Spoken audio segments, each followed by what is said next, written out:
SMA Islam Sultan Agung II Kalimantan. Segala puji bagi Allah, Tuhan seluruh sekalian alam, yang Maha Pengasih dan Maha Penyayang.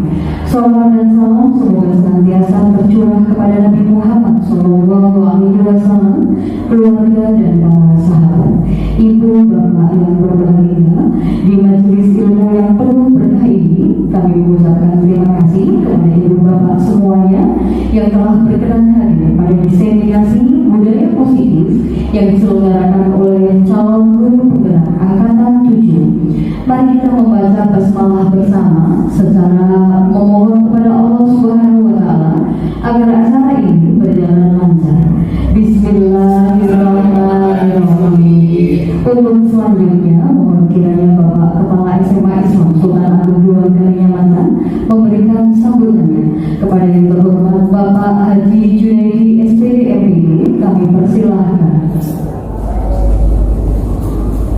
Bismillahirrahmanirrahim. Assalamualaikum warahmatullahi wabarakatuh. Waalaikumsalam warahmatullahi wabarakatuh. Alhamdulillahirabbil alamin. Wa bihi nasta'in, wassalatu wassalamu ala mursalin sayyidina wa maulana Muhammadin wa ala alihi wa sahbihi ajmain. La haula wa la quwwata illa billahil aliyyil azim. Amma ba'd.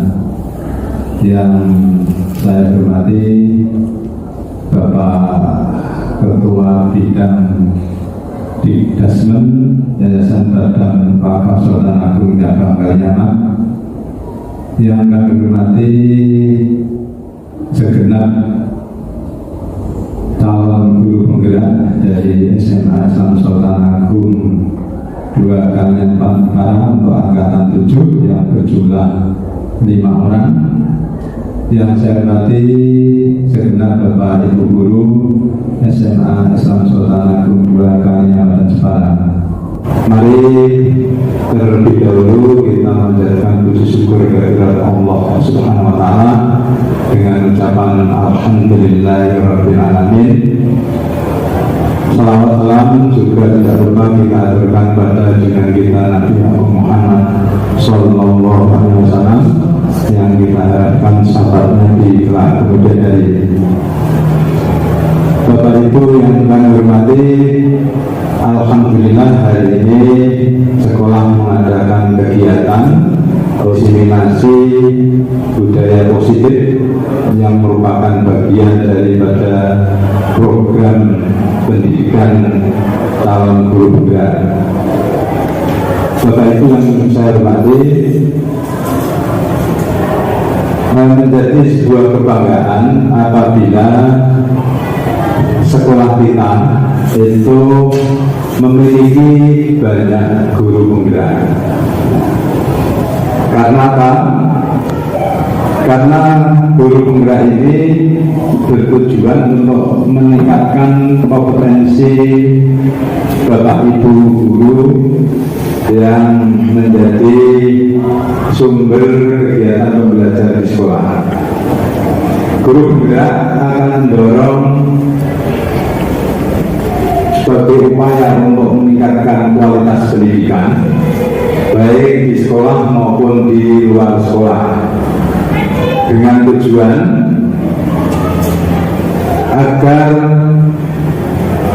dalam lingkup pendidikan kita itu semakin berkualitas. Untuk itu, setiap guru penggerak kami harapkan memiliki peran yang cukup besar untuk mengembangkan komunitas belajar di SMA Islam Sultan Agung ini. Yang pertama adalah untuk menggerakkan komunitas belajar bagi rekan guru lainnya maupun di wilayah sekitarnya.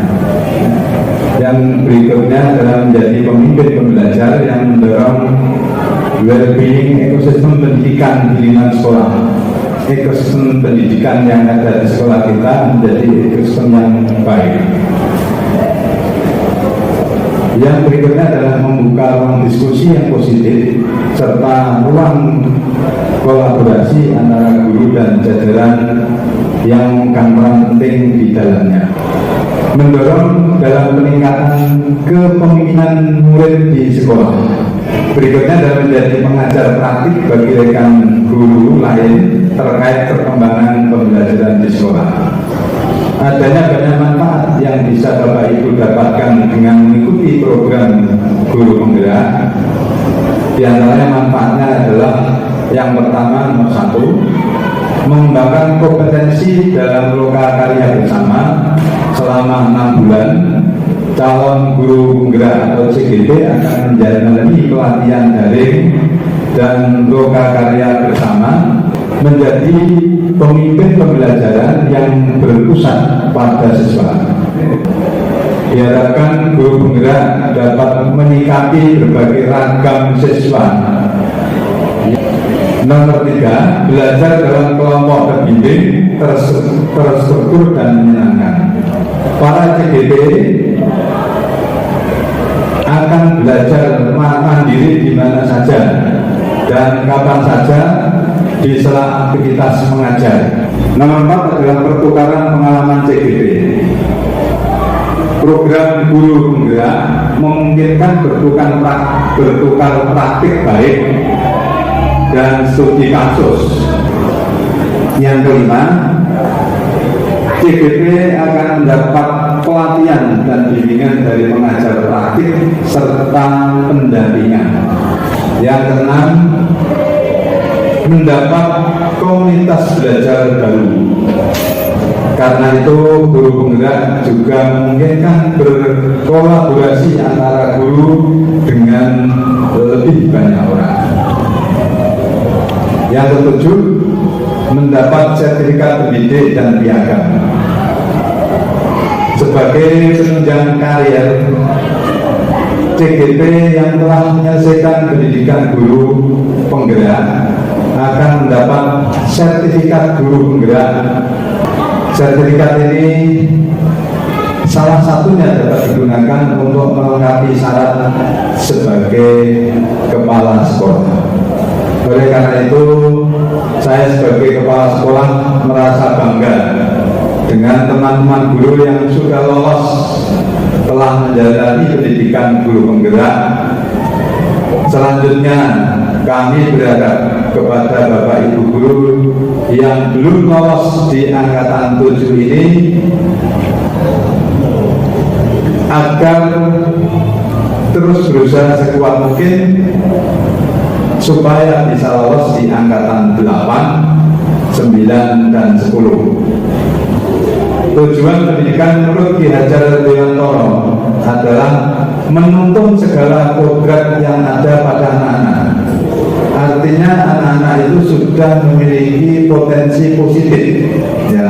Kita tinggal menuntun dan mengembangkan agar mereka dapat mencapai keselamatan. Bagi kita SMA Islam Sultan Agung 2 Kalimantan Jepara, keselamatan di sini lebih kita pertajam, keselamatan dunia dan akhirat, dan kebahagiaan yang setinggi-tingginya, baik sebagai manusia, sebagai pribadi maupun sebagai anggota masyarakat. Dalam proses menuntun anak ini, pendidik sebagai pamong atau pendamping memberi tuntunan dan arahan agar anak tidak kehilangan arah dan membahayakan dirinya. Oleh karena itu, selain kita bertumbuh pada yang disampaikan oleh Ki Hajar Dewantara, bagi kita juga harus menyertakan pembelajaran yang ada di SMA Islam Sultan Agung itu harus mengintegrasikan nilai-nilai ajaran Islam yang berada di dalam Al-Quran maupun hadis, sehingga perjalanan hidup anak-anak lulusan dari SMA Islam Sultan Agung tidak hanya menguasai pengetahuan duniawiah, tetapi juga pengetahuan yang sifatnya bisa untuk hablum minallah maupun hablum minan nas yang bersumber dari agama. penanaman karakter dan pembiasaan yang kuat melalui penanaman budaya positif di sekolah menjadi hal yang sangat krusial. Artinya sangat menentukan karakter di masa depan ketika mereka sudah lulus dari SMA kita. Ya, peran keluarga sebagai pendidik pertama dan utama dalam pembentukan budi pekerti dan karakter anak atau akhlak. Namun kita sebagai guru, ya, yang diamanati oleh wali siswa, kita perlu menerapkan pembiasaan yang baik tersebut di lingkungan sekolah sebagai langkah nyata membentuk budaya yang positif bagi kita.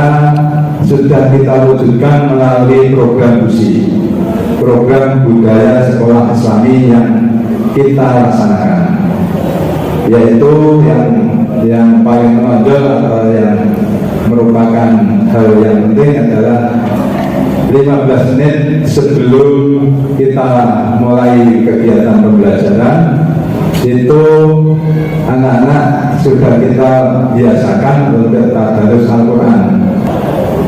Juga ketika istirahat kedua berlangsung yang selama 30 menit, kita juga mewajibkan anak-anak untuk sholat berjamaah.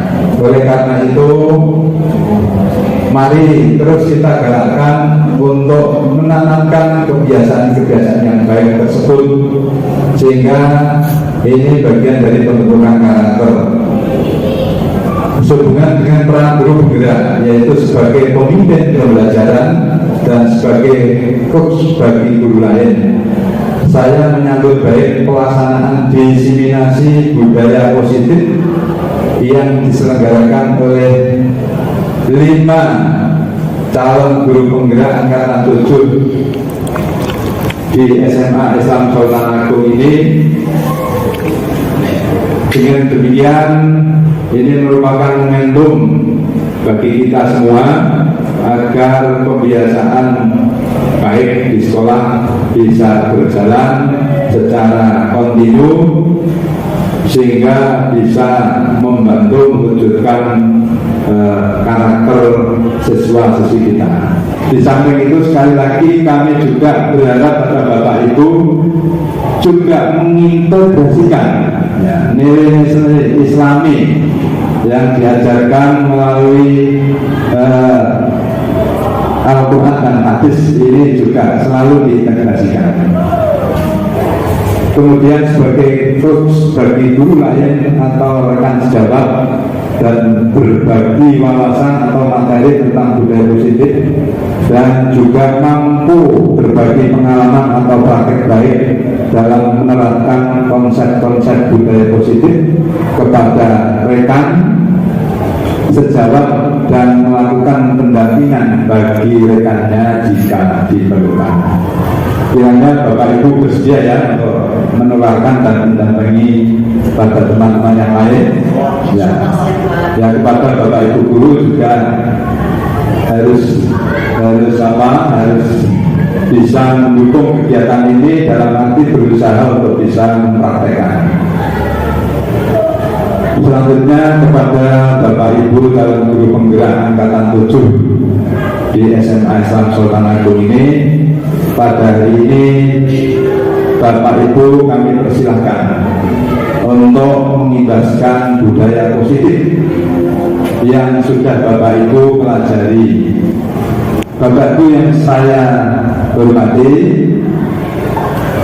Bapak Ibu, saya persilakan untuk belajar dan menggali pengalaman dan pengetahuan sebanyak-banyaknya dari rekan-rekan kita yang terlebih dahulu telah melaksanakan atau telah mengikuti program CGP, ya, yang sudah pada tahapan diseminasi budaya positif yang disampaikan pada hari ini.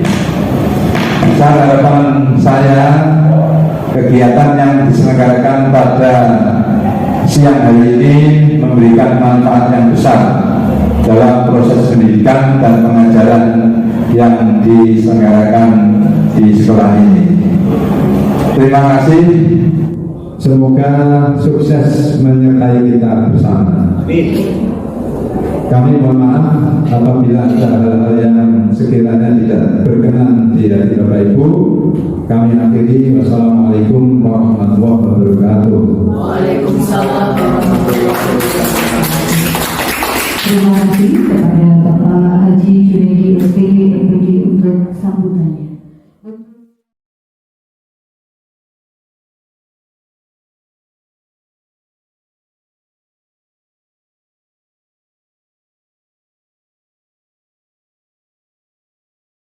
Pada siang hari ini kami mohon izin untuk berbagi bagaimana penerapan budaya positif di sekolah. Nanti ada 6 materi yang akan kami berikan kepada ibu bapak yang ada di sini. Kami berlima nanti akan secara bergiliran untuk menyampaikan. Yang pertama untuk disiplin positif dan nilai-nilai kebajikan yang akan disampaikan oleh Bapak Imam Suyuti, Sarjana Teknik. Yang mana silakan berdiri Pak. Kemudian untuk selanjutnya teori motivasi, hukuman, penghargaan dan restitusi yang akan disampaikan oleh Ibu Afifah Istarihana, Sarjana Pendidikan. Terima kasih. Kemudian yang ketiga, ini 2 materi sekaligus, keyakinan kelas dan kebutuhan dasar manusia yang insya Allah akan disampaikan oleh Ibu Nurul Komaria, Sarjana Pendidikan. Berikutnya, untuk materi 5 posisi kontrol akan disampaikan oleh Ibu Arina Mutia, Sarjana Pendidikan. Dan yang terakhir, materi segitiga restitusi, insya Allah nanti saya sendiri yang akan menyampaikan. Adik warga Sarjana Pendidikan. Ibu bapak yang berbahagia, langsung saja kita mulai untuk materi yang pertama, disiplin positif dan nilai-nilai kebajikan universal. Kepada yang kami hormati Bapak Imam Suyuti, Sarjana Teknik, kami persilakan.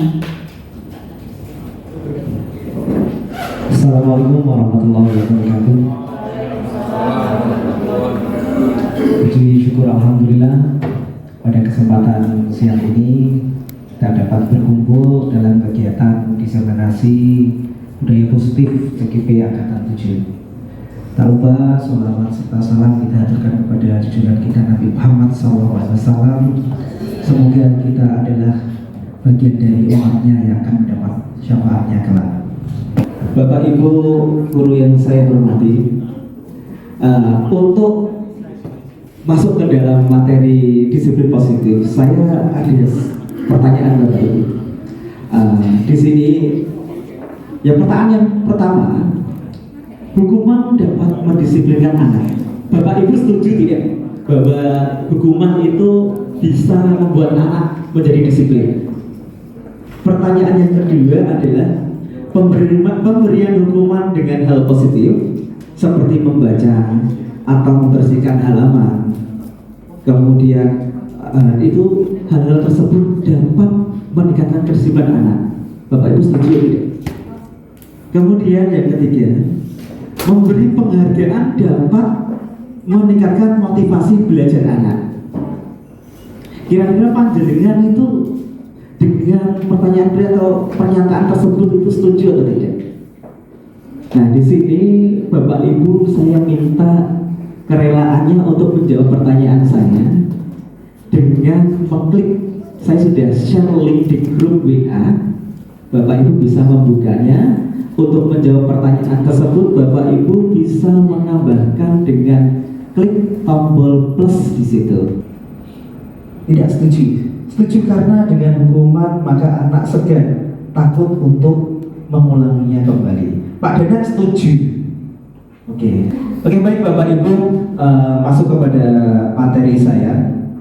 Di sini saya mendapat materi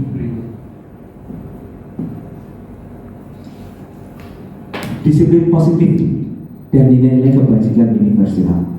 Nah, di sini ada sebuah kegiatan Bapak Ibu.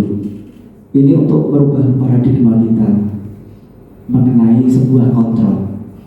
Nah, dalam kegiatan tersebut, ini kita berikan nama kegiatan kepalan tangan. Mungkin Bapak Ibu pernah mendengar hal tersebut. Ada A dan B, Anda dan teman Anda.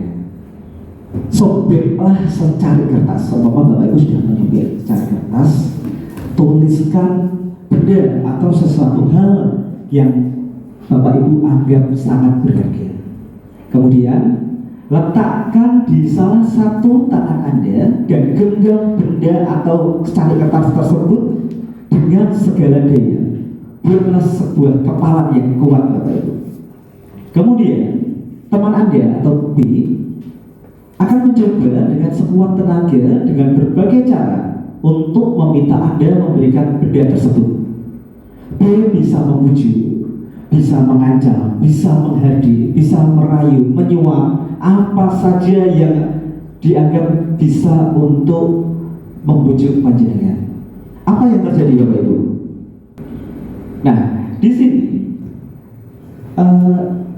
ada timbul pertanyaan, apakah Anda atau B yang membuka kepala tangan Anda? Jadi jawabannya apa, Bapak Ibu?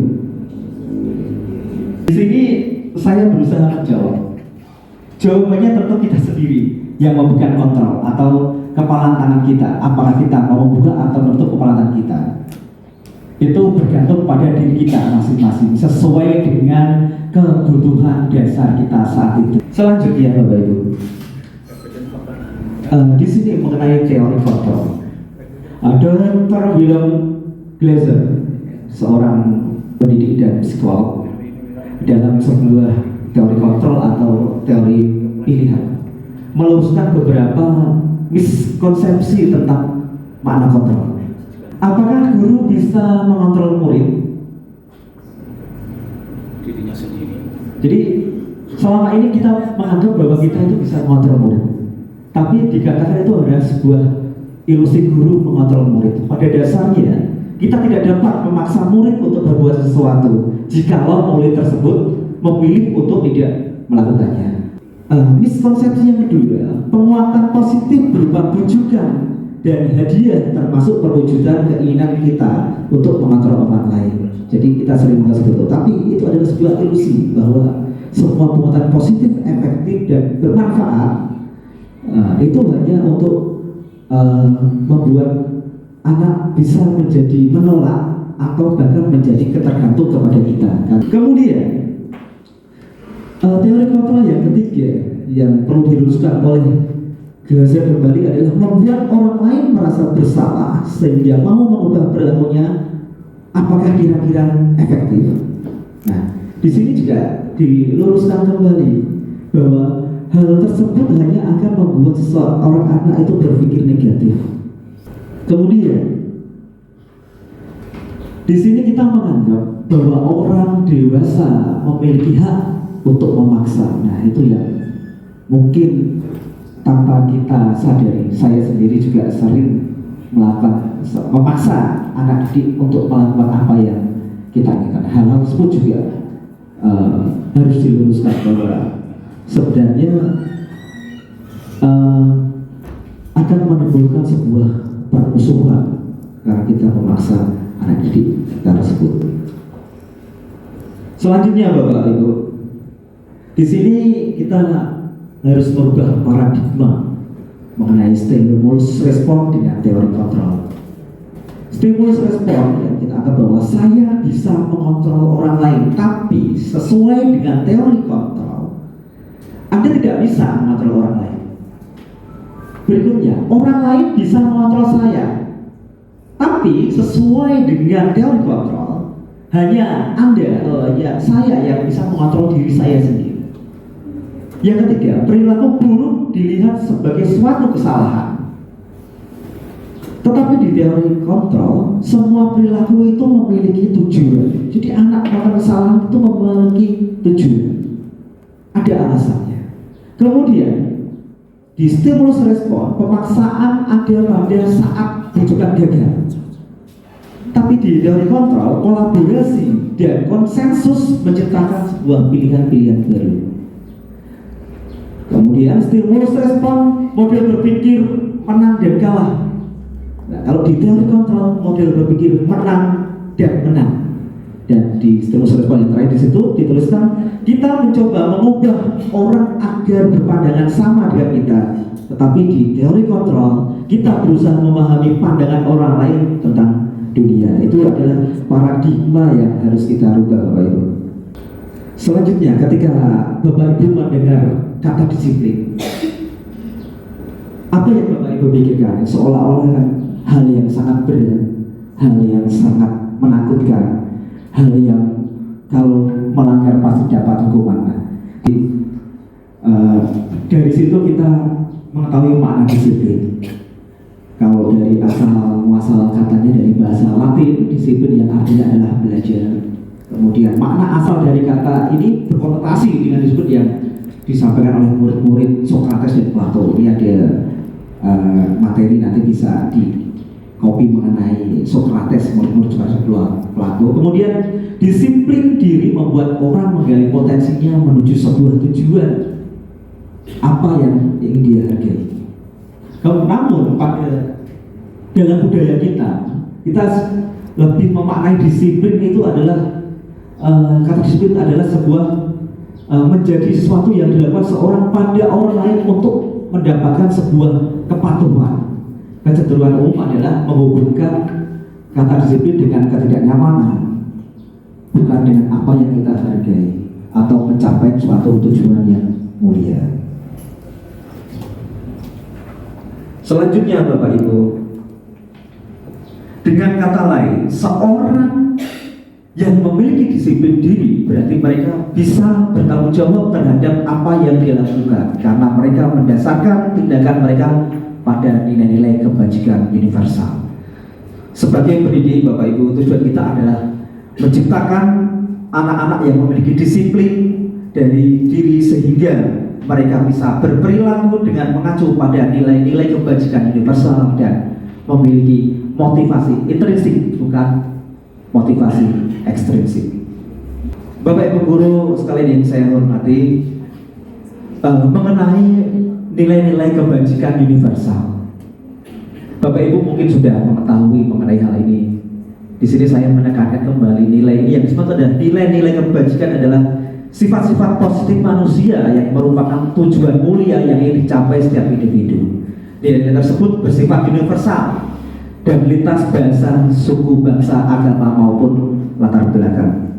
Untuk di tempat kita saat ini, nilai-nilai kebajikan universal yang kita kenal ini adalah disebut dengan profil pelajar Pancasila yang saat ini kita gaungkan, yang akan kita capai dengan program kurikulum merdeka ini.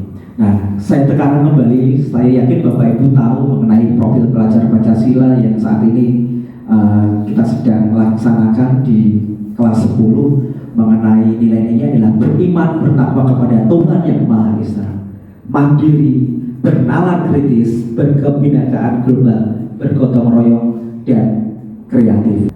Demikian Bapak Ibu untuk mengenai disiplin positif dan nilai-nilai kebajikan universal yang bisa sampaikan. Banyak sekali mungkin yang belum bisa sampaikan dengan baik. Mohon kiranya Bapak Ibu bisa memaafkan. Demikian kurang lebihnya yang saya sampaikan. Saya akhiri. Wassalamualaikum warahmatullahi wabarakatuh. Terima kasih Pak Uno, luar biasa sekali. Nah, selanjutnya untuk teori motivasi, hukuman, penghargaan dan restitusi, kepada yang kami hormati Ibu Afina Istariana, kami persilakan.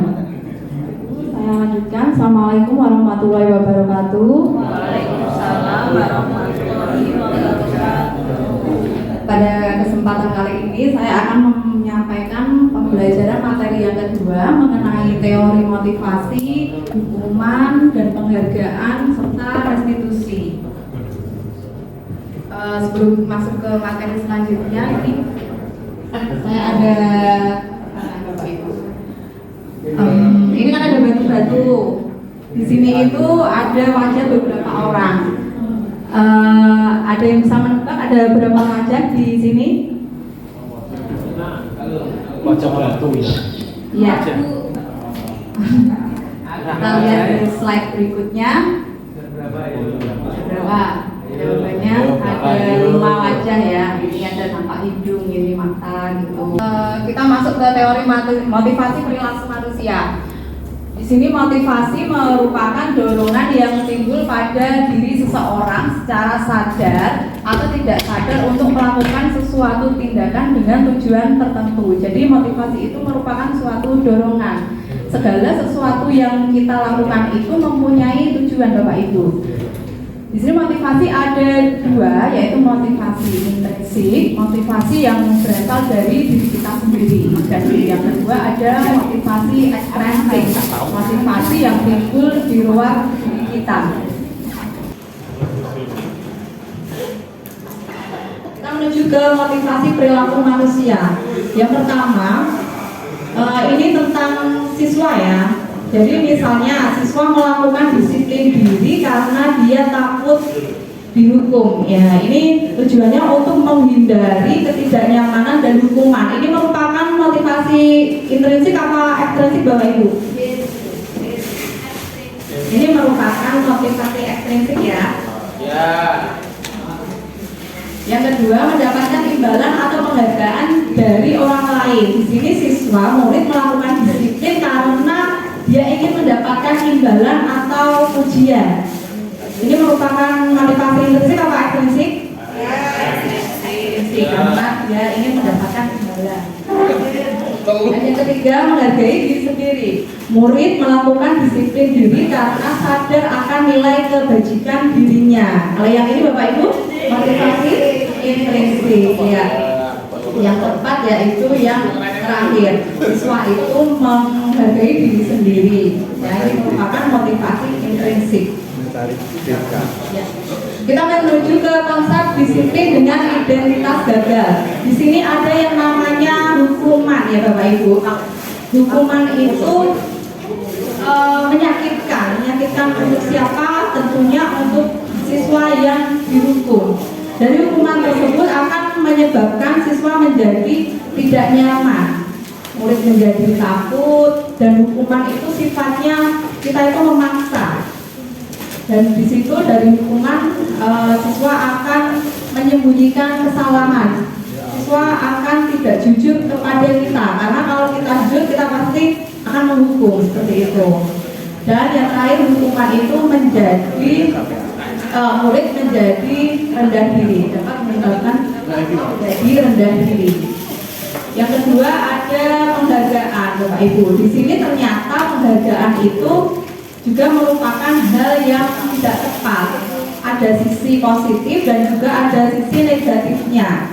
Kita akan melihat penghargaan itu tidak efektif. Jadi tidak efektifnya itu begini Bapak Ibu. Seorang siswa itu melakukan sesuatu karena ia itu ingin mendapatkan hadiah ya. Penghargaan dapat merusak hubungan atau menimbulkan sifat iri. Yang ketiga, penghargaan itu dapat mematikan kreativitas. Artinya siswa yang sudah mendapatkan penghargaan itu tadi terkadang apabila hanya dimotivasi dengan penghargaan, maka dia tidak akan mau mencoba hal yang baru. Dia cukup puas dengan pencapaiannya itu tadi Bapak Ibu. Kemudian penghargaan mendukung dengan sistem ranking. Di sekolah kita, di rapot sekolah kita sudah tidak ada yang namanya ranking ya Bapak Ibu, karena ada sisi negatifnya. Jadi dampaknya bagi siswa, terutama bagi siswa yang peringkatnya jelek, nanti dia akan timbul rasa rendah diri atau mungkin menjadi bahan omongan teman-teman, bullying, atau bahkan ketika di rumah orang tuanya itu menghukum, menyalahkan. Kita menuju ke konsep disiplin dengan identitas sukses. Di sini ada kata konsekuensi Bapak Ibu. Konsekuensi itu misalnya apabila siswa melakukan kesalahan, dia harus bertanggung jawab untuk memperbaiki kesalahan itu. Ya, konsekuensi di sini sifatnya penguatan jangka pendek. Artinya kita setelah memberikan konsekuensi, konsekuensi dibersihkan lantainya itu sudah selesai. Yang kedua, konsekuensi perlu monitoring berkelanjutan. Jadi sebagai guru, misalnya siswa tersebut tadi yang menumpahkan air kan sudah kita kita berikan konsekuensi. Ketika dia mengulangi permasalahan yang sama, apakah dia akan melakukan hal yang sama atau tidak, seperti itu. Yang ketiga, ada yang namanya stimulus dan respon. Nah, ini sangat berkaitan Bapak Ibu. Ketika kita memberikan stimulus, ada siswa yang menumpahkan minumnya itu tadi, kita bilang ke anak, kenapa kamu membersihkannya, upaya apa yang akan kamu lakukan. Nah, kamu bisa membersihkan tidak? Nah, dia merespon, iya ibu, saya akan meminta maaf, saya akan membersihkan minumannya, saya akan mengambil lapel, seperti itu. Yang kemudian ada dari konsekuensi tersebut, murid menghormati peraturan. Nah, di situ murid menghargai gurunya karena telah membuat peraturan di kelas, ya. Kemudian ada konsekuensi yang terakhir, siswa kehilangan waktu untuk memenuhi kesalahannya, ya. Nah, kemudian di next selanjutnya itu ada yang namanya restitusi Bapak Ibu. Dalam restitusi itu merupakan konsep disiplin dengan identitas subset Bapak Ibu. Karena dengan restitusi siswa akan bertanggung jawab untuk perilakunya. Apa yang dia lakukan, kesalahannya apa, kemudian dia sadar, timbul motivasi intrinsik dan bertanggung jawab atas perilakunya, ya. Dari restitusi fokus pada pemecahan masalah jangka panjang Bapak Ibu. Jadi secara tidak langsung guru itu membentuk karakter siswa yang bertanggung jawab. Karena dengan restitusi itu kita hanya menanyakan kepada siswa apa keyakinan dirinya untuk memperbaiki permasalahannya itu tadi. Kemudian selanjutnya murid menghormati dirinya dan orang lain. Sebagai siswa yang sudah salah tadi, dia akan berusaha untuk meminta maaf dan dia ingin menjadi pribadi yang lebih baik. Dan ada yang namanya teori kontrol, dirinya memegang kontrol, ya. Jadi siswa itu memegang kontrol atas dirinya sendiri secara sadar Bapak Ibu. Kemudian yang terakhir di restitusi itu siswa bersemangat untuk memperbaiki kesalahannya. Konsep disiplin mendekatkan restitusi, sebuah cara menanamkan disiplin positif pada murid, ya. Kita kenalan dulu dengan yang namanya restitusi, ya Bapak Ibu. Di sini restitusi adalah proses menciptakan kondisi bagi murid untuk memperbaiki kesalahan mereka dengan karakter yang lebih kuat. Itu menurut pendapatnya dosen tahun 2004, ya. Ciri-ciri restitusi tersebut, yang pertama, bukan menebus kesalahan, namun siswa belajar dari kesalahan itu. Bukan mencari siapa yang salah, siapa yang benar, tapi menemukan solusi dari kesalahannya.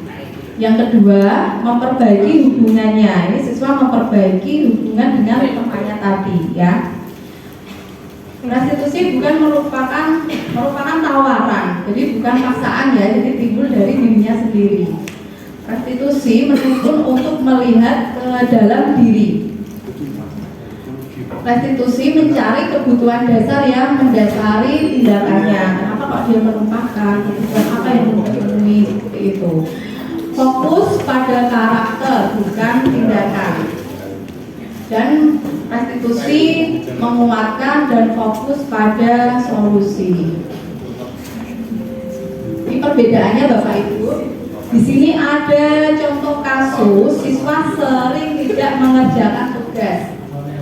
Nah, kalau berdasarkan hukuman, guru akan menghukum siswa tersebut berdiri di lapangan selama 1 jam. Nah, dari hukuman itu kemudian guru marah dan siswa menjadi takut, ya. Ini menyikapi kasus tersebut. Kalau berdasarkan konsekuensi guru memberikan konsekuensi untuk mengerjakan tugasnya saat istirahat atau dikerjakan sebanyak 3 kali lipat. Dan di sini guru tegas dan siswa menghormati peraturan. Seperti itu Bapak Ibu.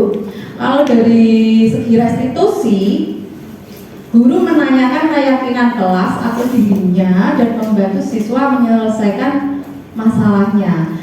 Di sini dalam hal ini guru terbuka dan siswa menghormati dirinya dan orang lain. Ibu, kira-kira sudah bisa membedakan antara hukuman dan konsekuensi ya. Kita berlatih untuk menebak ini jawabannya apa ya. Oke. Pertanyaan pertama, mencatat 100 kali dalam buku kalimat saya tidak akan terlambat lagi karena terlambat datang ke sekolah. Termasuk apa Bapak Ibu? Hukuman. Ya. Yang kedua, lari mengelilingi lapangan basket 2 kali karena terlambat hadir. Termasuk apa? Hukuman. Ya. Yang ketiga, murid diminta untuk push up 15 kali karena tidak menggunakan masker ke sekolah. Termasuk hukuman. Dan pinter-pinter ya. Yang keempat, menggantikan kertas tugas temannya yang telah dicoret-coret. Termasuk apa? Konsekuensi. Ya. Kemudian yang kelima, membersihkan tumpahan air di meja tulis karena tersenggol pada saat belajar. Apa? Ya. Yang keenam, murid disuruh untuk mengenakan sepatu seharian di sekolah karena tidak mengenakan sepatu hitam. Termasuk apa? Hukuman. Oke. Yang terakhir, lari mengelilingi lapangan basket 2 kali karena terlambat 10 menit untuk pelajaran PJOK. Termasuk apa Bapak Ibu? Masuk. Yang terakhir ini berarti kan dia pada saat pelajaran olahraga, jadi itu termasuk konsekuensi maksudnya. Itu ya Bapak Ibu. Demikian materi pembelajaran yang dapat saya sampaikan. Mohon maaf jika ada salah kata. Assalamualaikum warahmatullahi wabarakatuh. Waalaikumsalam warahmatullahi wabarakatuh.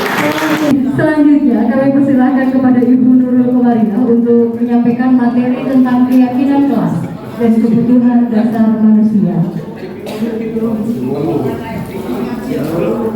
Assalamualaikum warahmatullahi wabarakatuh. Pada Bapak Zaini dan Bu Aini mohon izin untuk memaparkan pembelajaran yang ketiga ya Bapak Ibu. Oke, masih semangat Bapak Ibu?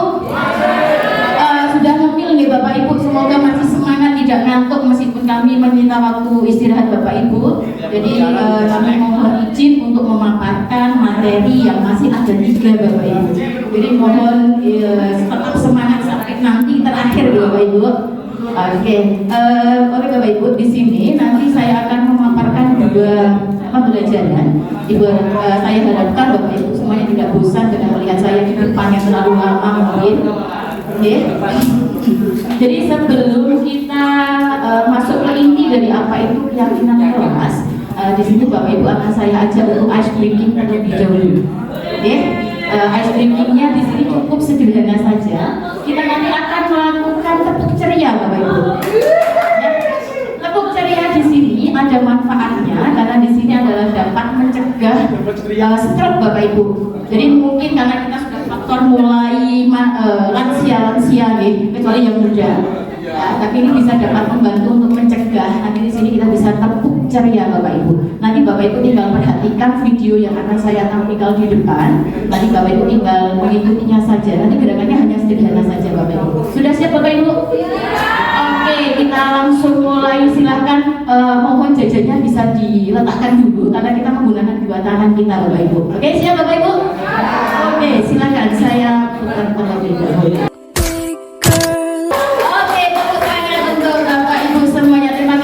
Atas usulannya tadi kita bisa bersolawat ya.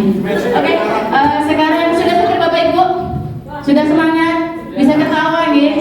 Oke, alhamdulillah. Mari kita mulai masuk ke inti dari apa itu keyakinan kelas. Nah di sini ada pertanyaan sederhana Bapak Ibu. Di situ ada mengapa keyakinan kelas? Mengapa tidak peraturan kelas saja? Nah, mari kita cari bersama-sama apa sih jawabannya. Nah, melalui ilustrasi berikut Bapak Ibu. Nah, Di situ untuk gambar yang pertama adalah orang memakai helm. Nah, di sini kan sebagian besar dari kita semua saat berangkat sekolah memakai sepeda motor, naik sepeda motor, Kalau naik sepeda motor pakai helm enggak Bapak Ibu? Pakai kecuali yang tidak, Ya. Nah, kira-kira Bapak Ibu saat panjenengan semuanya memakai helm saat naik motor, itu kira-kira hanya untuk mematuhi peraturan pemerintah atau karena ada faktor intrinsik dari diri panjenengan semua, misalnya untuk faktor keselamatan atau apa Bapak Ibu misalnya? Bagaimana pemulaan? Untuk keamanan. Oke, mungkin yang lainnya Pak Sas. Peraturan. Kalau Pak Fahmi gimana tadi? Polisi karena takut, karena peraturan dari pemulaan nanti karena adanya keamanan. Tidak relevan berarti untuk kesehatan gitu. Nah, benar sekali Bapak Ibu. Yang sebenarnya yang kita inginkan itu adalah motivasi intrinsik Bapak Ibu, yang motivasi yang muncul dari diri kita sendiri. Nah, nanti kita akan cari jawabannya yang tepat yang mana, apakah peraturan, apakah tentang keamanan ataupun keselamatan. Nah, berikut yang kedua Bapak Ibu. Di situ ada gambar seorang wanita cantik Bapak Ibu. Ya, di situ ada yang memakai masker. Ini yang disenangi Pak Danang ini karena yang cantik-cantik. Ya. Nah, dulu waktu kita pandemi Covid, kita kan ada peraturan bahwa kita wajib menggunakan masker. Nah, kira-kira ini itu karena faktor apa Bapak Ibu? Apakah karena ingin kesehatan kita atau karena peraturan di pemerintah? Bagaimana Bu Ida? Takut mati, oke, karena belum cukup sanggup ya Bu ya. Oke, apa lagi? Coba selain Bu Ida. Melu konco-konco nih, melu temannya nih. Ayo siapa lagi mungkin? Dan apa Pak Aziz? Fashion trend, oke ya. Jadi ini adalah alasan-alasan yang muncul mengapa kita wajib memakai masker. Nah, nanti kita akan cari jawabannya masing-masing Bapak Ibu. Bagaimana Pak? Anak-anak kurang pede sehingga sampai sekarang masih banyak yang memakai masker. Nah, ini kita bisa perhatikan anak-anak kita yang di sini juga masih banyak memakai masker. Nah, ini mungkin karena faktor kesehatan ya Bapak Ibu, mereka masih ada rasa was-was tertular adanya COVID-19 ini. Baik, yang ketiga di situ ada pernyataan mengapa memiliki peraturan. Ya, kita memiliki peraturan harus datang tepat waktu atau sebelum pembelajaran dimulai di sekolah. Kira-kira ini hanya karena takut sama Pak Jun atau karena disiplin atau menghormati diri kita sendiri Bapak Ibu? Gimana? Ayo jawab jujur Bapak Ibu. Kenapa kira-kira? Karena kenyamanan di Bapak Ibu ya, Bu Ida ya. Karena kenyamanan dari diri kita, berarti itu kita menghormati diri kita sendiri, menghargai diri kita sendiri. Nah, sebenarnya benar tepat sekali apa yang tadi diutarakan oleh Bu Mulan, Bu Neng, Bu Ida tadi ya, bahwa ada keamanan, kenyamanan, kemudian kesehatan. Itulah sebenarnya yang disebut dengan keyakinan Bapak Ibu.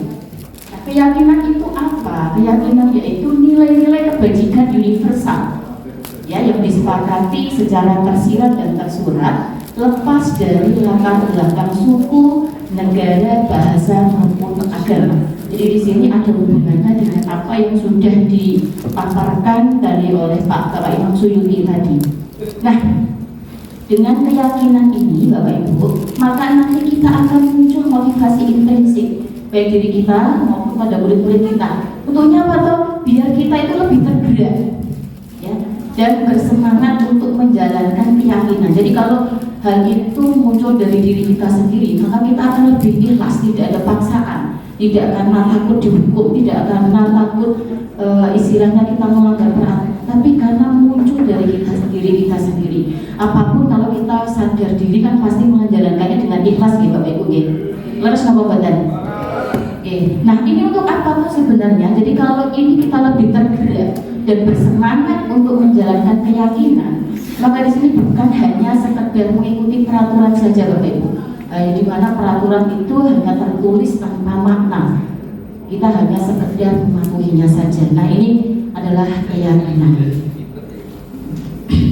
Oke Bapak Ibu, di sini saya punya dua pilihan Bapak Ibu.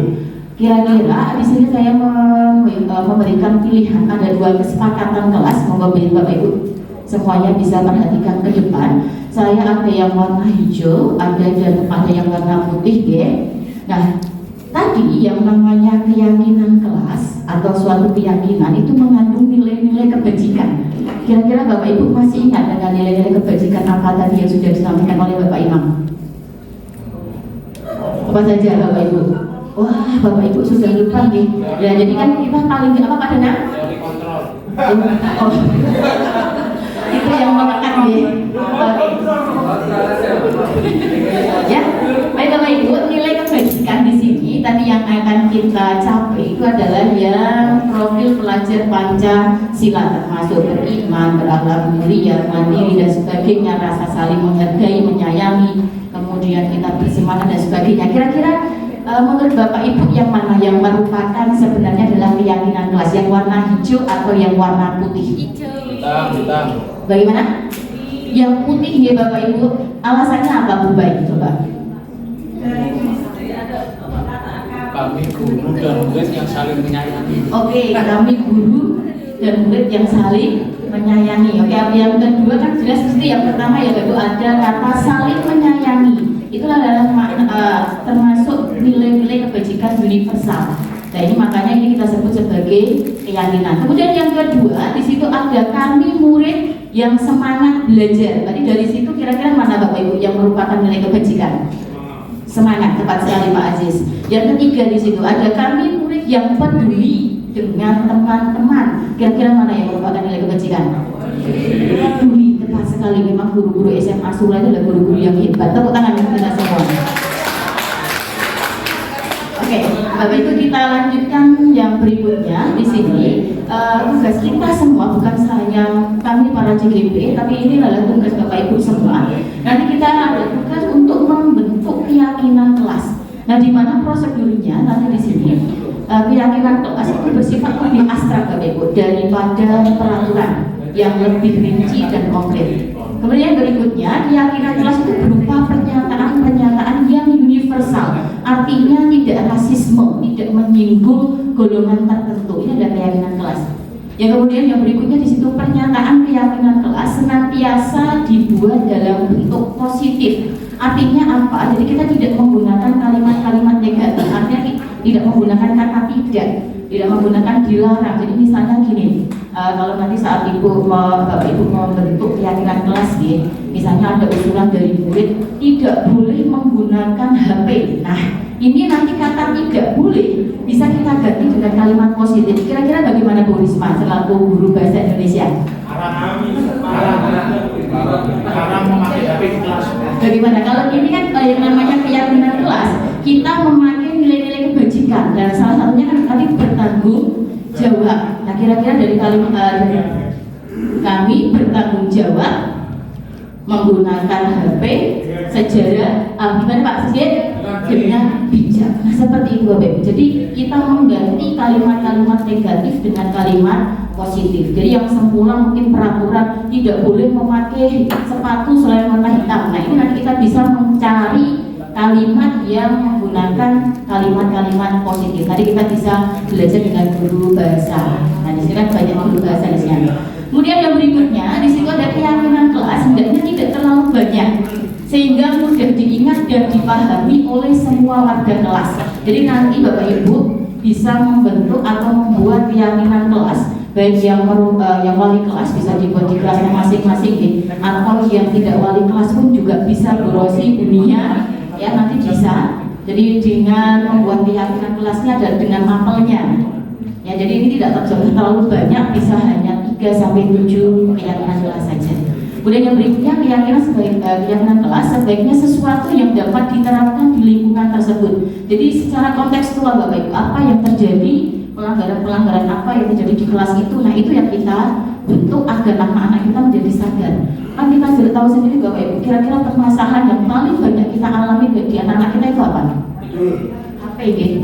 Nah, HP, kemudian ada yang tadi tidur. Nah, ini nanti bisa kita bentuk sebagai keyakinan kelas di mapel kita masing-masing. Dia menulis nanti nanti saya report Pak Sas nggak mau menulis. Nah, ini ada di Pak Sas. Nah, ini nanti bisa kita buat keyakinan kelas. Berikutnya di sini semua warga kelas hendaknya ikut berkontribusi dalam pembentukan keyakinan kelas lewat kegiatan curah pendapat. Jadi bukan hanya murid, warga kelas itu bukan hanya murid sekali Bapak Ibu. Jadi kita sebagai guru itu juga termasuk warga kelas. Jadi kita juga ikut berkontribusi. Apa yang kita bentuk nanti dalam keyakinan kelas, yang mentaati bukan hanya murid, yang menjalankan bukan hanya murid, tapi kita guru juga ikut menjalankan. Oke, nanti ada alasannya akan saya sampaikan setelah ini. Kemudian yang terakhir di situ bersedia meninjau kembali keyakinan kelas dari waktu ke waktu. Jadi kalau bahasa sekarang itu harus update Bapak Ibu. Jadi apa yang terjadi hari ini belum tentu nanti akan terjadi di masa yang akan datang, atau sebaliknya yang hari ini belum terjadi mungkin saja nanti besok akan terjadi. Nah itu berarti kita perlu mengupdate keyakinan kelas ini dari waktu ke waktu. Nah itu untuk pembentukan keyakinan kelas ini. Baik, berikutnya Bapak Ibu saya ajak untuk berkegiatan dulu ya. Nah di sini nanti Bapak Ibu silakan bisa keluarkan HP-nya. Pak Imam sudah bisa? Silakan Bapak Ibu bisa dikeluarkan HP-nya, dibuka grup WhatsApp info SMA Sula. Di situ ada link Padlet. Nanti Bapak Ibu saya mohon untuk menuliskan keyakinan kelas atau nilai kebajikan dari peraturan berikut. Sudah Bapak Ibu, sudah ada linknya? Sudah? Oke, monggo bisa diisikan. Tidak usah berlama-lama nih Bapak Ibu, kita juga waktunya terbatas. Ya, di situ ada yang pertama, kembalikan barang ke tempat. Monggo, caranya sama seperti yang diutarakan sama Pak Imam tadi, tinggal klik aja tombol plus, tinggal ketikkan, boleh dituliskan nama panjenengan semuanya, tinggal klik publish saja nanti. Di situ kembalikan barang ke tempatnya. Kira-kira ini nilai kebajikannya apa Bapak Ibu? Di situ sudah saya beri bantuan, ada rasa hormat, saling menghormati orang lain. Kemudian ada tanggung jawab. Nah, monggo tidak harus nurut, tidak apa-apa Bapak Ibu. Seperti waktu kita memberikan ulangan sama anak-anak, kita memberi kebebasan anak-anak. Mau silakan mengerjakan nomor berapa dulu, silakan, tidak apa-apa.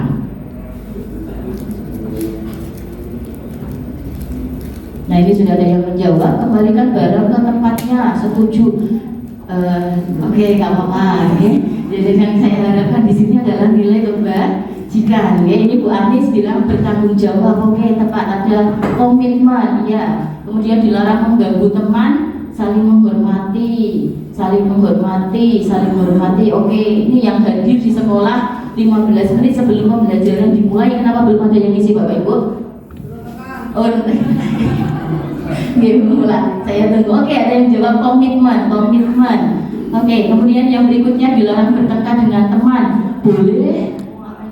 Boleh saling menghargai sesama teman. Oke, nanti jadi kita bisa menuliskan keyakinannya seperti itu, ya. Dilarang bertengkar, jadi kata dilarangnya kita ubah jadi boleh saling menghargai temannya. Oke. Berikutnya di situ nanti ada. Oke, cukup ya Bapak Ibu. Oke, sekarang kita masuk ke konfirmasi jawaban. Bisa di.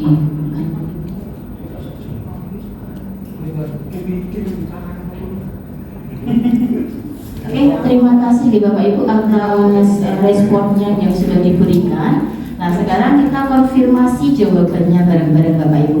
Tadi ada pernyataan yang pertama, kembalikan barang ke tempatnya. Tadi jawabannya apa Bapak Ibu? Bertanggung jawab. Oke, siapa tadi yang benar? Tepuk tangan untuk yang benar. Yang berikutnya dilarang mengganggu teman. Berarti kita harus saling menghormati. Hadir di sekolah 15 menit sebelum pembelajaran dimulai. Berarti di sini kita menghormati orang lain ya Bapak Ibu, dan komitmen bukan hanya semata-mata mematuhi peraturan. Oke, dilarang bertengkar dengan teman. Berarti di sini nilai kebajikannya adalah keamanan, saling menghormati tempat murid. Kemudian bergantian atau menunggu giliran tadi yang seperti yang di Jepang tadi di video ya. Nah, ini kita harapkan anak-anak kita juga dapat menjalankannya. Di sini berarti nilai kebajikannya adalah menghormati orang lain dan berempati. Kemudian dilarang merokok, ini nilai kebajikannya kesehatan, menghormati orang lain karena biar orang lain tidak terganggu asapnya. Nah, kemudian yang berikutnya gunakan masker. Berarti nilai kebajikannya di sini adalah kesehatan. Dan yang terakhir di situ dilarang membuang sampah sembarangan. Ini yang banyak dilarang dilakukan oleh anak-anak kita, Bapak Ibu, mari kita ajarkan bertanggung jawab. Nah, ini tentang nilai-nilai kebajikannya. Kesehatan juga ya Pak Sigit. Oke, terima kasih Pak Sigit. Baik, nah ini adalah prosedur pembentukan keyakinan kelas atau keyakinan sekolahnya. Jadi ini yang saya katakan tadi bahwa semua warga kelas itu ikut berkontribusi Bapak Ibu. Ada murid bercurah pendapat, kemudian ganti kalimat negatif menjadi kalimat positif seperti yang sudah saya jelaskan tadi. Ajak murid untuk menemukan nilai kebajikan seperti yang kita lakukan barusan tadi. Kira-kira nilai kebajikannya itu apa? Kemudian tinjau ulang dan satukan dari curah pendapat yang sudah diberikan oleh murid-murid kita. Kemudian kita hanya menuliskan 3-7 prinsip saja. Yang terakhir adalah membuat poster. Nah, ini Bapak Ibu nanti akan bisa mengajak anak-anak kita untuk berkreasi, bisa menggunakan media manual, misalnya kita gambar, mungkin Pak Sigit nanti bisa membimbing, atau dengan media Canva. Sudah bisa menggunakan Canva Bapak Ibu? Belum. Oke, berarti nanti lain kali kita akan mengadakan IHT Canva. Siap ya Pak Imam ya? Ya, oke. Nah Bapak Ibu, dalam membentuk keyakinan kelas ini nanti kita boleh menggunakan dua prosedur Bapak Ibu. Boleh menggunakan manual, menggunakan kertas posit seperti yang saya lakukan ini. Bisa diperhatikan ini adalah praktik pembentukan keyakinan kelas yang saya lakukan. Jadi di sini yang pertama ini saya menggunakan kertas sticky note Bapak Ibu. Tahu ya sticky note ya, posit yang warna-warni itu. Ini anak saya bagikan satu anak satu kertas. Mereka menuliskan apa yang menjadi peraturan. Setelah itu mereka menempelkannya. Jadi Bapak tulis. Ini saya ambil sampelnya yang ada di kelas 10 1. Yang pertama ini Kita diskusi tentang menjadi keyakinan kelas. maka teman-teman bersedia yang ada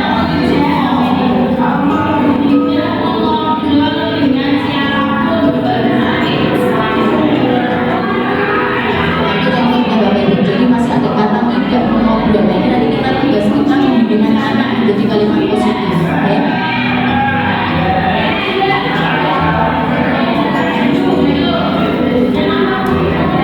Nah, saya skip aja ya Bapak Ibu.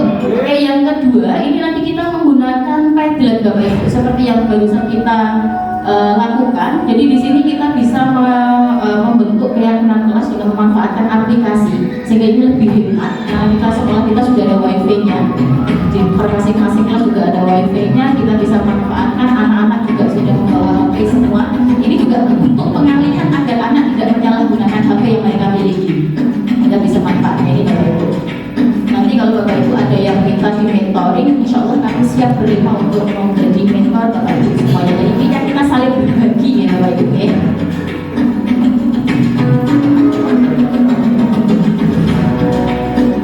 Ini bentuk dari apa yang diutarakan oleh murid kita Bapak Ibu. Jadi ini mengajarkan anak-anak untuk bebas berpendapat. Nah ini jadi nanti kita hasil akhirnya dalam membuat poster ini Bapak Ibu. Jadi bisa ditempel di kelasnya masing-masing.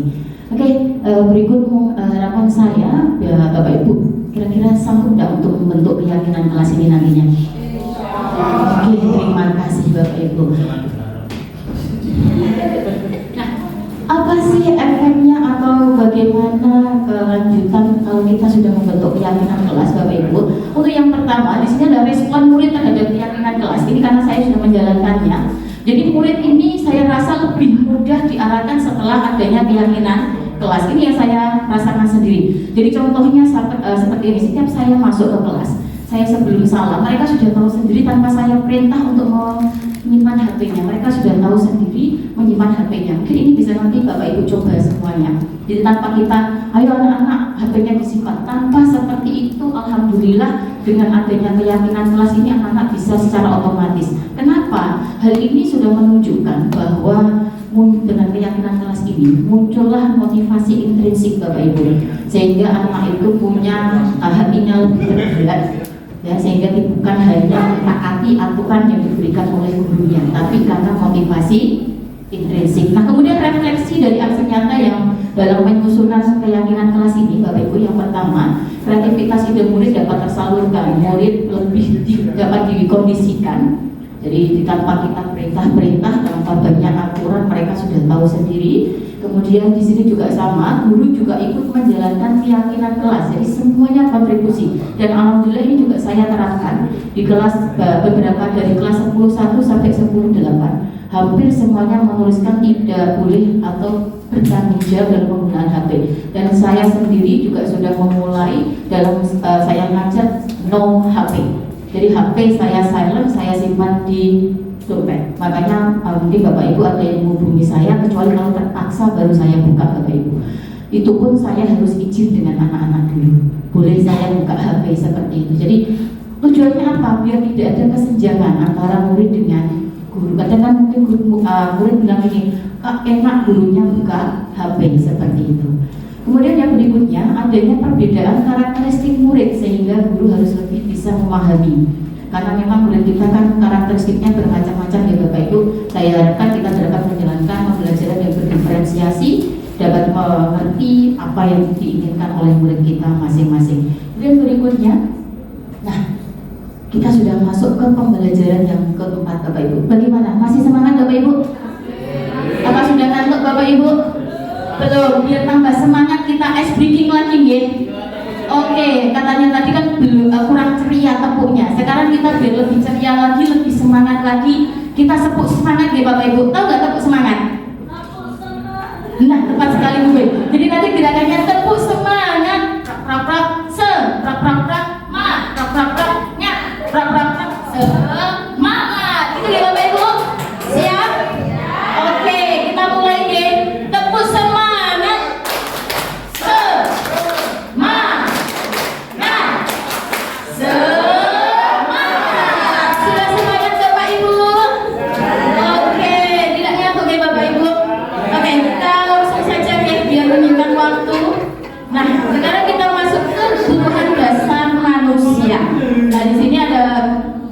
Yang ada di depan itu adalah beliau adalah seorang psikolog Bapak Ibu dari Amerika Serikat yang bernama Dr. William Glasser. Beliau menyatakan bahwa seluruh tindakan manusia ini memiliki tujuan tertentu, yaitu memenuhi kebutuhan dasarnya. Kita pasti punya kebutuhan dasar ya. Kalau dulu hanya kita mengenalnya ada kebutuhan primer, kebutuhan sekunder, kebutuhan tersier. Nah sekarang ternyata dari CGP itu kita dapat ilmu lagi Bapak Ibu dari William Glasser. Beliau ada 5 kebutuhan dasar manusia. Yang pertama ada bertahan hidup, kemudian penguasaan, kasih sayang dan rasa diterima, kesenangan, dan yang terakhir adalah kebebasan. Apa itu saja? Oke, selanjutnya, ketika kelima kebutuhan dasar ini dapat terpenuhi, maka murid kita juga akan dengan tumbuh dengan seimbang dan bahagia. Pasti ya Bapak Ibu, kalau kita dapat memenuhi kebutuhan kita, pasti kita akan merasa senang, merasa bahagia. Nah, sebaliknya, ketika kelima kebutuhan dasar ini tidak terpenuhi dengan baik, maka seseorang, termasuk kita, termasuk murid kita, akan mengalami emosi negatif seperti rasa bosan, sedih, kecewa. Bahkan mereka dapat melakukan perbuatan yang melanggar keyakinan kelas, seperti contohnya mencontek. Ini juga termasuk saat kita ketemu murid kita yang mencontek, jangan langsung dihukum atau kita marahi Bapak Ibu. Kemungkinan harus kita restitusi seperti yang disampaikan oleh Bu Afita tadi. Kira-kira apa penyebabnya? Mungkin dia kurang salah satu kebutuhan dasarnya tidak terpenuhi seperti itu. Nah sekarang mari kita belajar bersama-sama apa itu 5 kebutuhan dasar manusia. Yang pertama adalah bertahan hidup atau survival. Nah kebutuhan bertahan hidup itu adalah kebutuhan yang paling inti dari 5 kebutuhan dasar manusia yang ada. Ya, jadi kebutuhan dasar tentang bertahan hidup ini ada 2 sifat Bapak Ibu. Yang pertama adalah kebutuhan yang bersifat fisiologis, contohnya kesehatan. Kalau kita sehat pasti kita bahagia. Rumah, kita kalau punya rumah berarti kita sudah memenuhi kebutuhan bertahan hidup. Makanan juga sama. Dengan rasa lapar, apakah kita merasa senang datang ke sekolah Bapak Ibu? Kan enggak. Nah, berarti ini menunjukkan bahwa cemas. Berarti kita kebutuhan bertahan hidup ini kita tidak terpenuhi. Nah, salah satunya dari kebutuhan bertahan hidup ini adalah kebutuhan biologis Bapak Ibu. Ya, kebutuhan biologis ini juga termasuk merupakan bertahan hidup. Ini Pak Supri ya. Terus nggih, jadi kebutuhan biologis ini juga termasuk kebutuhan bertahan hidup. Di samping itu, yang bersifat fisiologis bahwa yang bersifat psikologis di sini adalah rasa aman. Jadi anak-anak kita datang ke sekolah itu dengan rasa aman, dengan tidak ada rasa was-was atau takut rumahnya banjir seperti yang saya alami. Nah, ini berarti dia sudah memenuhi kebutuhan bertahan hidup. Kemudian yang berikutnya ada kebutuhan kasih sayang dan rasa diterima, love and belonging. Di sini ada kebutuhan yang bersifat psikologis Bapak Ibu. Ya, di mana kebutuhan akan dan koneksi sosial. Jadi siapapun itu pasti ingin menerima maupun memberi kasih sayang kepada orang lain. Betul Bapak Ibu? Oke. Nah, ini juga sama yang dialami oleh murid-murid kita. Jadi mereka juga butuh diakui, butuh dikasih sayang sama kita. Jadi jangan hanya kita beri perintah, kita marahi, tapi kita kasih sayang. Semoga dengan kasih sayang itu kita sebagai guru dapat istilahnya apa ya, meminta anak-anak kita, murid-murid kita untuk lebih turun sama kita. Mata ya. Oke, kebutuhan yang berikutnya adalah kebebasan. Saya percepat ya Bapak Ibu. Kebebasan. Kebebasan di sini adalah kebutuhan untuk membuat pilihan dan bertanggung jawab atas pilihannya, karena pada dasarnya kebutuhan ini adalah untuk mandiri. Jadi bebas di sini bukan bertindak semaunya, tapi bebas di sini harus bisa bertanggung jawab. Misalnya anak itu mencurahkan pendapatnya, anak itu boleh mencoba hal-hal baru. Tugas kita apa sebagai guru? Kita memfasilitasi. Jadi pembelajaran bukan hanya di kelas, kita beri kebebasan. Anak-anak misalnya kita ajak PLS, siapa tahu nanti kita bisa agendakan, ya. Jadi kita bisa PLS, bisa kunjungan kemana. Nah, ini adalah bentuk kebutuhan kebebasan Bapak Ibu. Kemudian yang berikutnya ada kebutuhan kekuasaan, di mana kebutuhan kekuasaan di sini ada kebutuhan berhubungan dengan kekuatan untuk mencapai sesuatu, menjadi kompeten, menjadi terampil. Nah, ini mungkin di kelas pernah menemukan anak-anak yang ingin selalu kata, misalnya kita punya soal, anak-anak itu pengen maju terus. Ada nggak Bapak Ibu yang seperti itu? Nah, ini berarti tandanya anak itu mempunyai kebutuhan kekuasaan yang tinggi Bapak Ibu.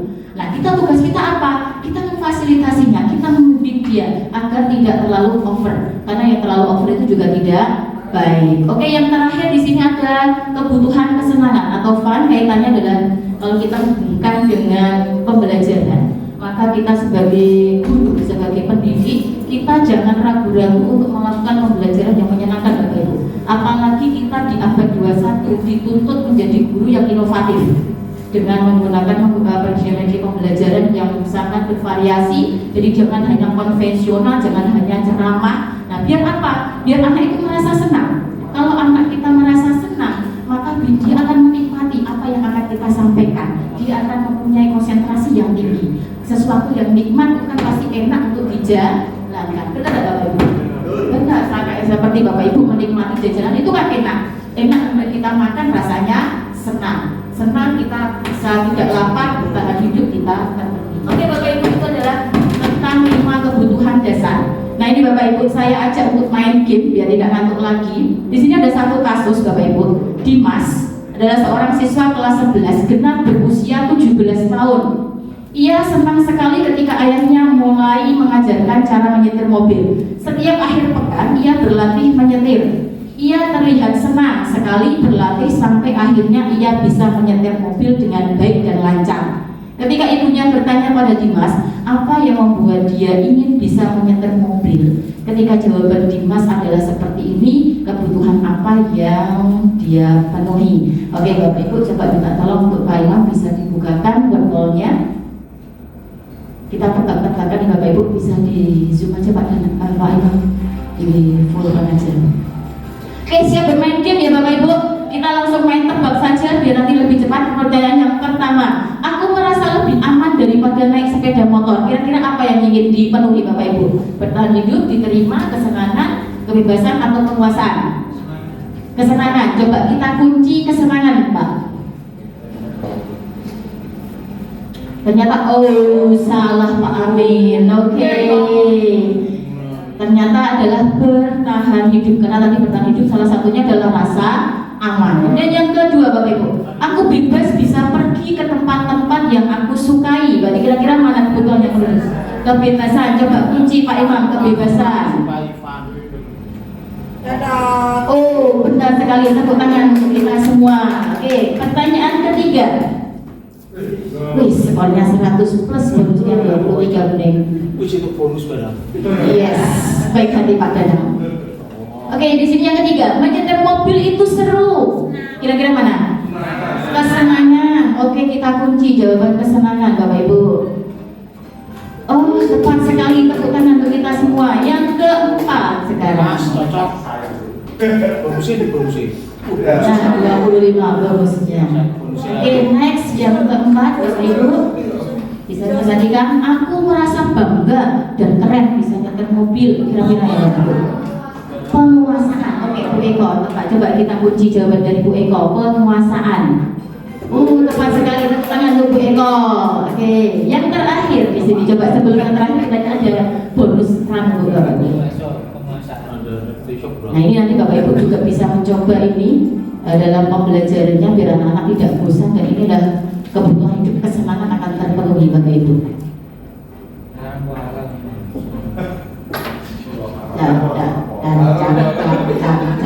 Oke Bapak Ibu, kira-kira memilih yang mana? 1, Yang itu. 2, 3, 4, 5. Yang itu. Yang mana? Yang 3. Oke, buka Pak Imam, 3. Oh, dapat bonus 100 poin, tepuk tangan untuk semuanya. Oke, pertanyaan terakhir Bapak Ibu, kira-kira benar apa salah? Pak Sas, ayo Pak Sas, kira-kira yang mana Pak Sas? Ayo. Agar bisa mengajak teman-teman berangkat ke sekolah. Mana yang B? Yang B, coba. Yang B Pak Imam, diterima dan kasih sayang. Oh, benar sekali. Berarti jelas nih Bapak Ibu guru SMA Sula adalah guru-guru yang hebat. Oke, terima kasih Bapak Ibu semuanya atas respon yang diberikan kepada saya. Semoga apa yang saya sampaikan ini dapat bermanfaat bagi kita semua, dapat kita terapkan di kelas. Dan saya di sini bukan yang paling pintar, tapi kita di sini adalah saling belajar. Oke Bapak Ibu, terima kasih atas waktu yang diberikan kepada saya. Saya akhiri, nanti selanjutnya akan disampaikan oleh rekan kami Bu Arina Mutia. Assalamualaikum warahmatullahi wabarakatuh. Luar biasa sekali ya. Jadi intinya Bapak Ibu, dengan mengetahui 5 kebutuhan dasar manusia itu, 5 macam kebutuhan dasar anak, kita bisa menyelesaikan permasalahan-permasalahan yang dihadapi oleh anak-anak kita. Untuk selanjutnya kami mohon kepada Ibu Arina Mutia untuk menyampaikan materi berikutnya tentang 5 posisi kontrol. Terima kasih Bapak Ibu. Mohon maaf sebelumnya karena mungkin sudah melebihi waktu pulang kita ya. Terima kasih yang masih standby di sini. Baik, saya akan melanjutkan pembelajaran yang kelima mengenai restitusi pada 5 posisi kontrol. Apa itu 5 posisi kontrol? 5 posisi kontrol merupakan suatu program disiplin positif yang berpusat pada murid yang dikembangkan oleh Dan Gosen dengan pendekatan restitusi. Nah, ini beliaunya Dan Gosen ini ya. Kemudian dalam bukunya Restitution Restructuring School Discipline pada tahun 98, Gosen mengungkapkan bahwa guru perlu meninjau kembali penerapan disiplin di dalam ruang-ruang kelas mereka selama ini. Melalui serangkaian riset dan berdasarkan pada teori kontrol dari Dr. William Glasser, Gosen berkesimpulan ada 5 posisi kontrol yang diterapkan seorang guru, orang tua, ataupun atasan dalam melakukan posisi kontrol. Jadi tidak hanya kita sebagai guru di sekolah, ya Bapak Ibu, tetapi dapat kita terapkan sebagai orang tua di rumah ataupun sebagai atasan kepada bawahan. Nah, apa saja 5 posisi kontrol itu? Nah, kelima ini yang pertama adalah posisi sebagai penghukum, kemudian yang kedua posisi pembuat merasa bersalah, yang ketiga posisi teman, yang keempat pemantau, yang kelima posisi manajer. Nah, berikutnya saya akan mencontohkan dari penerapan 5 posisi kontrol dari satu kasus yang sering terjadi di sekolah kita, yaitu seorang anak yang datang terlambat ke sekolah. Di sini anak ini bernama Adi, ya. Umpama ya, umpamanya. Pada penerapan Yang pertama, pada posisi penghukum. Seorang penghukum akan berkata, terlambat lagi, selalu datang terlambat. Kapan kamu bisa datang tepat waktu? Nah, seperti itu Ibu. Saya mau mengevaluasi kira-kira menurut Bapak Ibu, nada suara yang saya tampilkan sebagai penghukum tadi bagaimana? Dan maksudnya itu, nada suaranya bagaimana? Halus atau biasa atau tinggi? Masih ya, karena mungkin tidak ada anak yang dimarahin ya. Ya, menurut Bu Mulat gimana Bu?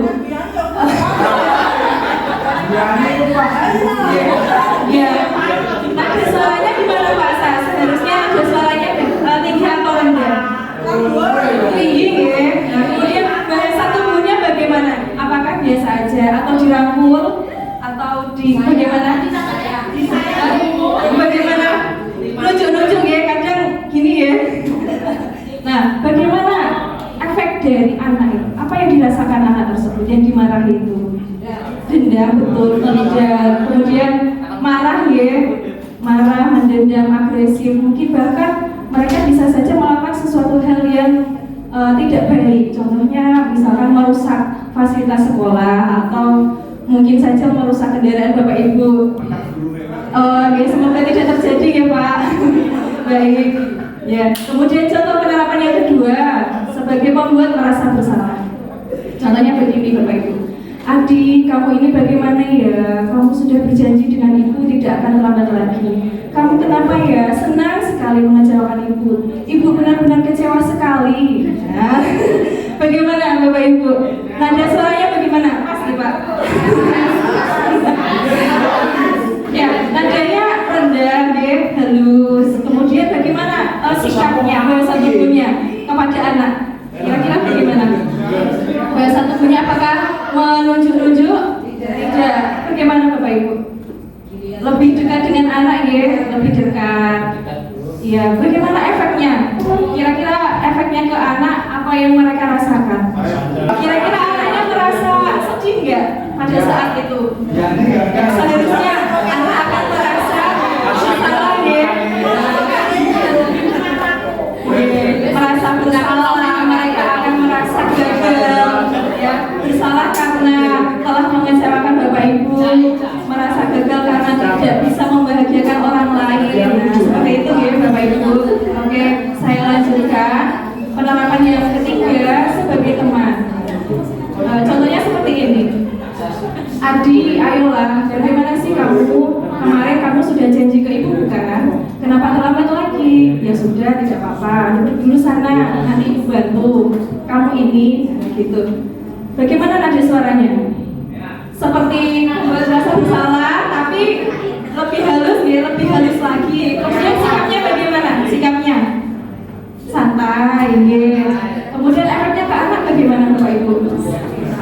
Efeknya, anak merasa sedih nggak? Atau marah? Tidak. Anak akan merasa terharu, senang buatan, senang, bahagia. Ya, tapi di sini ada seperti mata uang ya, ada sisi positif dan negatifnya. Positifnya itu anak merasa akrab dengan Bapak Ibu guru, merasa dekat. Nah, tetapi pada sisi negatifnya, anak itu seperti mengandalkan Bapak Ibu guru. Jadi kalau mereka melakukan suatu kesalahan, kemudian sama Pak ini santai, ya, jadi merasa santai. Ya. Kemudian yang keempat, posisi sebagai pemantau. Adi, kamu terlambat 15 menit. Apakah kamu sudah mengerti konsekuensinya? Nanti pada saat jam istirahat, kamu harus tinggal di kelas untuk menyelesaikan tugas yang tertinggal tadi. Saya tunggu. Nah, bagaimana intonasi yang diberikan? Nah, nadanya datang ya biasa, sedikit formal, terkesan formal. Kemudian bahasa tubuhnya bagaimana? Ada kan jarak dengan murid? Ada, tapi lebih di atasnya teman ya, ada rasa hormat dengan guru. Kemudian bagaimana efeknya kepada murid kita? Iya, betul Bu nih.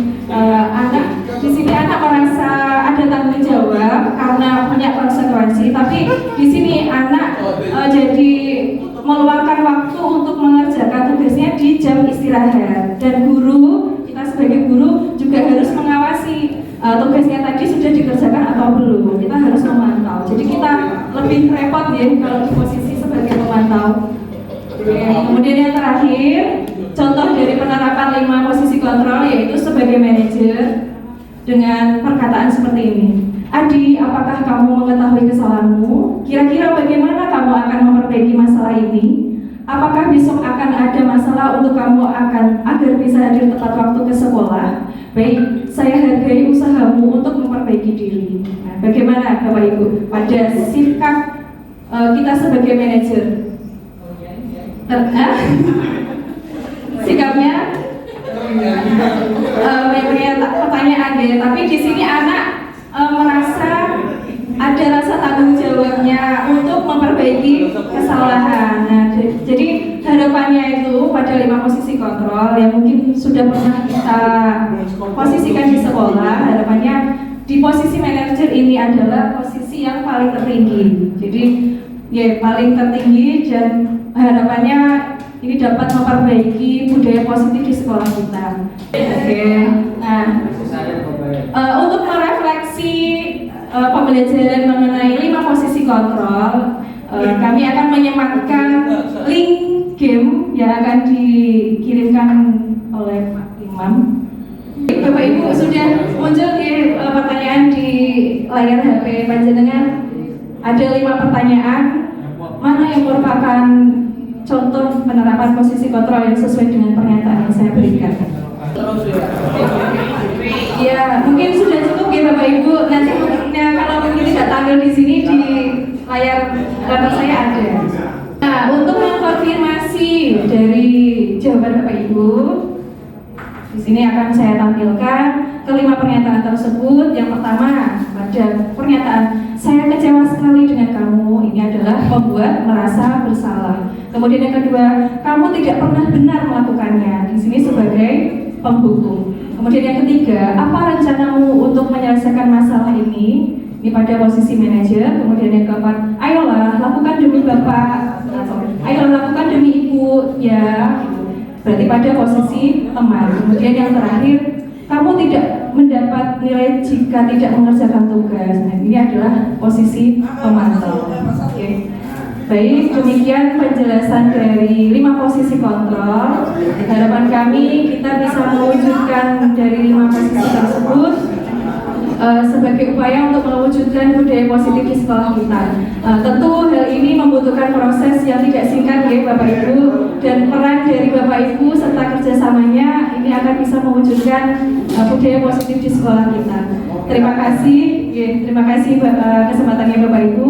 Assalamualaikum warahmatullahi wabarakatuh. Buat Ibu Arina Mutia, Bapak Ibu yang berbahagia, ini adalah sesi yang terakhir ya. Saya berharap Ibu Bapak semuanya, Bapak Ibu guru yang hebat semuanya masih semangat ya. Jadi untuk materi yang terakhir ini adalah segitiga restitusi. Tadi di awal Ibu Afita Istarihana sudah memberikan sedikit materi tentang segitiga restitusi. Sebelum saya menyampaikan untuk segitiga restitusi, saya mau bertanya kepada ibu-ibu ataupun bapak-bapak yang ada di sini. Berbedanya mana ini? Oh ya, Bu Santi. Bu, kalau ada anak yang terlambat, apa yang dilakukan oleh guru BK Bu? Ditanya dahulu. Iya. Dahulu kenapa kamu bisa terlambat? Oh, tanya apa? Oh gitu. Terus kalau sering terlambat terus, kita memberitahu kalau tidak ada perubahan, memang orang tua dipanggil. Saya sebenarnya sudah melakukan praktek restitusi. Jadi setelah mendapatkan materi tentang segitiga restitusi ini, saya sudah mencoba untuk mempraktekkan. Ada salah satu anak, masalahnya sama, terlambat. Saya sudah praktek segitiga restitusi 2 kali, juga masih tidak mempan. Mungkin nanti yang terakhir ini, materi yang terakhir ini kita bisa menemukan kira-kira dengan menggunakan segitiga restitusi itu efektivitasnya untuk mengatasi anak-anak yang membuat kesalahan itu seperti apa. Ibu bapak yang hebat, mungkin yang belum memahami apa itu restitusi.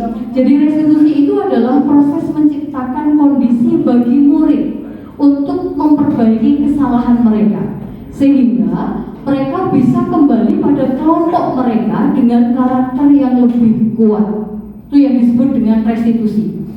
Kemudian restitusi itu juga merupakan proses kolaboratif yang mengajarkan murid untuk mencari solusi dari permasalahan mereka dan membantu murid berpikir tentang orang seperti apa yang mereka inginkan dan bagaimana mereka memperlakukan orang lain.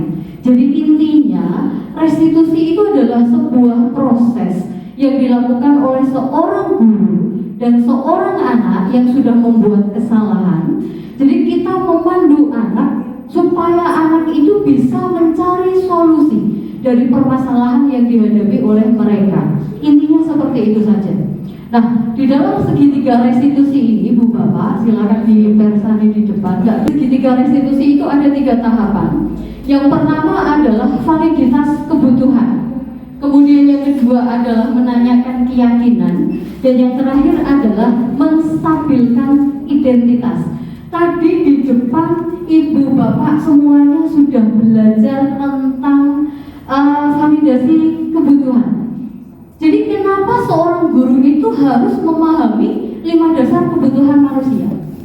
Tadi saya sempat memberikan kesimpulan bahwa kita, seorang guru, mengetahui kebutuhan dasar murid itu adalah untuk bisa mencari solusi dari permasalahan yang dihadapi oleh murid. Saya lanjutkan. Jadi ini, pada saat pertama kali Ibu Bapak menstabilkan identitas anak yang berbuat kesalahan, Ibu Bapak bisa berkata seperti ini. Nah, berbuat salah itu adalah hal yang manusiawi. Tidak ada manusia yang sempurna. Bapak sama Ibu juga pernah berbuat salah. Kita pasti bisa kok menyelesaikan permasalahan ini. Atau Ibu Bapak bisa berkata, Bapak Ibu tidak tertarik untuk mencari tahu siapa yang benar, siapa yang salah. Bapak Ibu lebih tertarik untuk mencari penyelesaian masalah. Kemudian Bapak Ibu juga bisa berkata, kalau kamu menyalahkan dirimu sendiri terus menerus, apakah kamu bisa bersikap baik pada diri kamu sendiri? Kemudian yang kedua, pada tahap yang kedua, validasi kebutuhan, ibu-ibu bisa ngomong sama anak-anak yang berbuat kesalahan seperti yang ada di depan. Kamu bisa saja kan melakukan hal yang lebih buruk, tetapi kamu tidak melakukannya. Atau yang kedua, ibu bapak bisa bertanya, kamu pasti punya alasan mengapa melakukannya. Dan yang terakhir, ini untuk menanyakan keyakinan, bapak ibu bisa menanyakan kepada anak yang berbuat kesalahan, kira-kira apa yang dilakukan atau kesalahan yang dilakukan itu apakah sesuai dengan keyakinan kelas yang sebelumnya sudah panjenengan buat bersama-sama dengan murid. Oke, ini ada intervensi 30 detik yang bisa ibu lakukan terhadap anak-anak yang melakukan kesalahan. Berbagai pertanyaan ringan yang saya yakin ini akan bisa membantu anak-anak untuk memperbaiki kesalahan yang akan dilakukan. Nanti akan saya bagikan filenya. Bapak Ibu, terakhirnya ini yang mungkin jarang sekali kita lakukan. Ya, setelah pembelajaran kita sering memberikan tugas-tugas tambahan kepada anak tanpa pernah meminta kepada mereka untuk melakukan refleksi. Nah, di akhir session saya ini, saya berharap Ibu Bapak bisa melakukan refleksi dari kegiatan diseminasi budaya positif yang diselenggarakan oleh calon guru penggerak angkatan 7. Linknya sudah disematkan Pak Imam di Infosula, tidak harus dikerjakan di sini, Bapak Ibu. Oke. Dengan berakhirnya refleksi diseminasi budaya positif, berakhir pula lah kegiatan ini. Kami calon guru penggerak angkatan 7 SMA Islam Sultan Agung II Kalimantan mohon maaf yang sebesar-besarnya karena acara ini molor sampai hampir 1 jam. Kami mengucapkan terima kasih yang begitu besar karena ibu bapak semuanya masih bersama kami, membersamai kami, mensupport seperti ini. Lemah teles nggih Gusti Allah ingkang bales. Terima kasih teman-teman CGP angkatan 7, terima kasih Bapak Ibu semuanya.